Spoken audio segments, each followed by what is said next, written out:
Nadreen, एक और इदारा जो है वो पाकिस्तान की फौज के ज़ेली इदारे ने अपने कंट्रोल में ले लिया और ये है जनाब पाकिस्तान शिपिंग कारपोरेशन।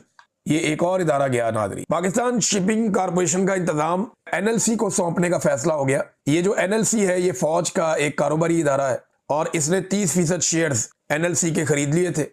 यानी अब हो ये रहा है कि फौज के जेरे इंतजाम चलने वाले इदारे जो बहुत मुनाफे में जा रहे हैं, जिनका मुनाफा कभी कम नहीं होता क्योंकि उनका मुकाबला कोई नहीं कर सकता, उनके पास ताकत बहुत है, पॉलिसी वो बनाते हैं, हर चीज को कंट्रोल करते हैं, तो वो इदारे जो फौज के पास हैं, जो बहुत मुनाफे में जा रहे हैं, पहले ही बहुत पैसा बना रहे हैं, वो इदारे आहिस्ता आहिस्ता बाकी इदारों को भी खरीद रहे हैं। कुछ दिन पहले फौज ने पीआईए को खरीद लिया, अब वो उनके कंट्रोल में है। अमली तौर पर तो फौज के कंट्रोल में ही है, यानी फौजी कंपनी ने खरीदा तो फौज के कंट्रोल में ही जाएगा।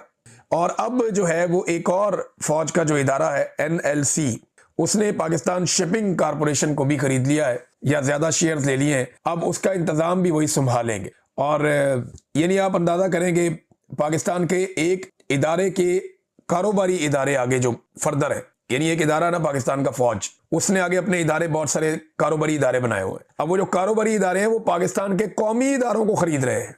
तो ये पाकिस्तान पे नादरीन एक तरह से कब्जा हो रहा है।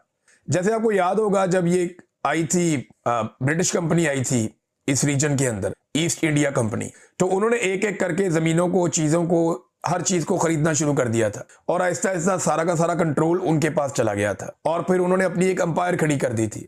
तो ऐसा दिखाई देता है कि ये वही फॉर्मूला है कि फौज के जेरे कंट्रोल जो इदारे हैं वो बाकी इदारों को खरीद रहे हैं और इसी को शायद मेरे ख्याल में शहबाज शरीफ साहब तरक्की की उड़ान कहते हैं कि एक एक करके कौम के इदारे एक इदारे के इदारों को आगे बेचे जा रहे हैं। ये पाकिस्तान के साथ किया जा रहा है।